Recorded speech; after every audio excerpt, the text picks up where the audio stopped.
Assalamualaikum warahmatullahi wabarakatuh. Bertemu kembali dengan saya, Ibu Siti Tienti Wahyuni Nasution, Magister Pemikiran Islam dalam bidang studi Sosiologi di SMA Islam An-Nizam, Medan. Apa kabar anak-anak? Semoga semua dalam keadaan sehat walafiat, tetap semangat belajar sosiologi, karena sosiologi wonderful.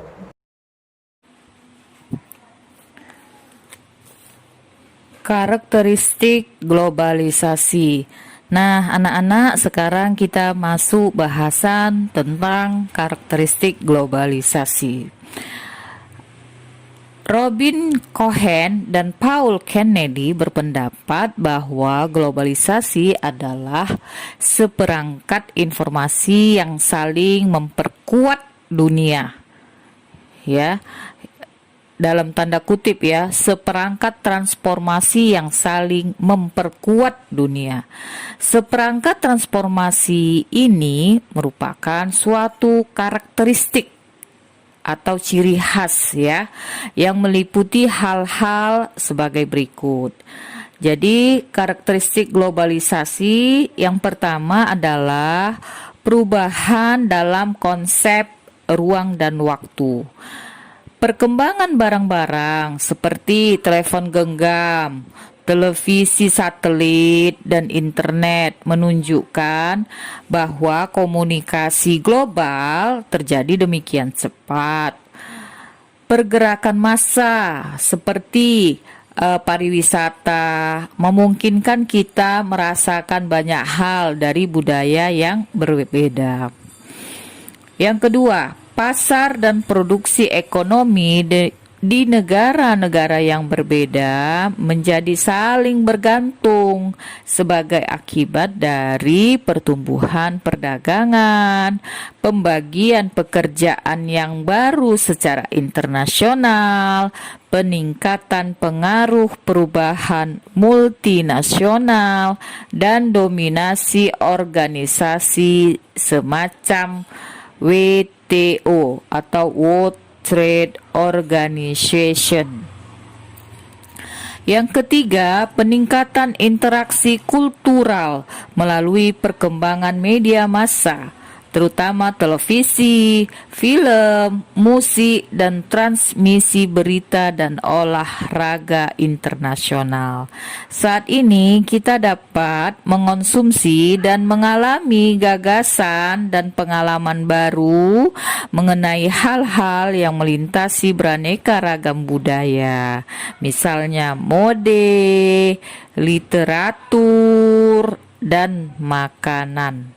Ya, jadi yang ketiga, peningkatan interaksi kultural melalui perkembangan media massa. Nah, yang keempat, meningkatnya masalah bersama. Nah, ya, jadi tentu saja ada yang menjadi masalah, dan masalahnya pun merupakan masalah bersama. Misalnya dalam aspek-aspek berikut. Yang pertama, dalam aspek ekonomi. Nah, saat ini kita semakin menyadari bahwa keputusan ekonomi yang kita ambil yang berkaitan dengan gaya hidup, kegemaran, dan hobi dapat menyebabkan beragam masalah seperti pengangguran, utang, dan hilangnya mata pencarian bagi para pekerja dan buruh.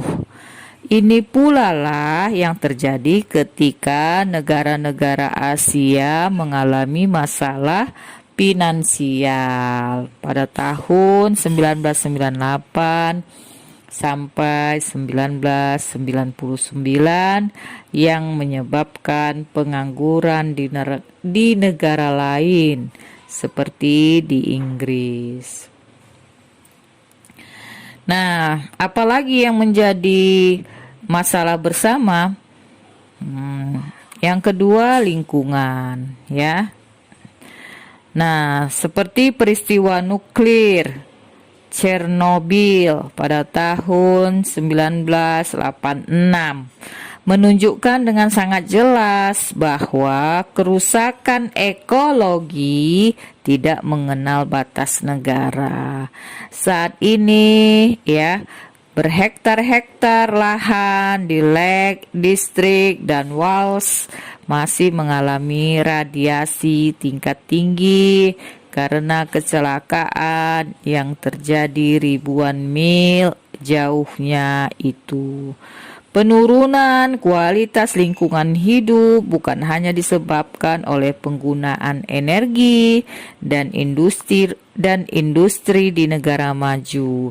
Hal yang sama juga disebabkan oleh tindakan perusakan yang tidak disadari oleh orang-orang di negara-negara berkembang, seperti penyediaan lahan yang berlebihan dan penggundulan hutan. Perubahan iklim global ini memengaruhi semua orang yang ada di seluruh penjuru dunia.